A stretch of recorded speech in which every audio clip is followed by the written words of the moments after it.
Hello everyone, आज हम शुरू कर रहे हैं last second topic of climatology. इसका नाम है एयर मास, यानी कि जब भी हवा हमारे मास में होगी, एक बल्क अमाउंट में होगी, ज़्यादा अमाउंट में होगी और साथ ही साथ उसकी प्रॉपर्टी होनी चाहिए कि सेम टेम्परेचर है, उसका सेम ह्यूमिडिटी है, सेम प्रेशर है। तो इस तरीके की जो एयर है वो कहलाती है एयर मास। ये दो तरीके के हो सकते हैं, कॉन्टिनेंट या फिर मैरीटाइम। इन दो जगह पर पाए जा सकते हैं। अब तुम्हें मालूम है कि कॉन्टिनेंट और मैरीटाइम पूरे में फैले हुए हैं धरती पर, तो हम पता कैसे करेंगे कि किस स्पेसिफिक जगह की बात कर रहे हैं। इसलिए हमारी 4 लोकेशन है कि पोल्स की बात कर रहे हैं, ट्रॉपिकल, इक्वेटर या फिर आर्कटिक एंड अंटार्कटिक। इसी हिसाब से इनका नाम रख दिया जाता है। जैसे कि CP आप देख पा रहे होंगे मैप में।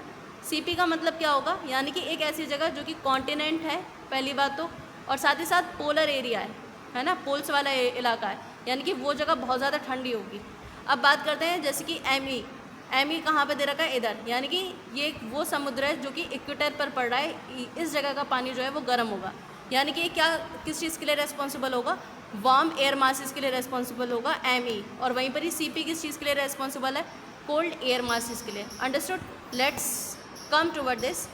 हम ये समझ चुके हैं किस तरीके की विंड होती है। ये जो ईस्टर्नली विंड है जो ऊपर पोलर इलाके में फ्लो करती है, ये एक्टिवेट करेगी कोल्ड एयर मासेस को, और जो वेस्टर्नली विंड है ये हमेशा एक्टिवेट करती है वार्म एयर मासेस को।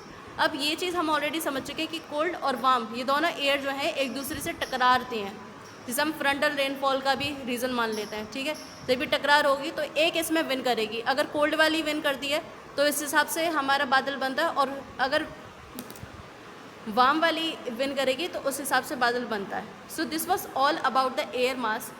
Thanks for watching and keep following this channel.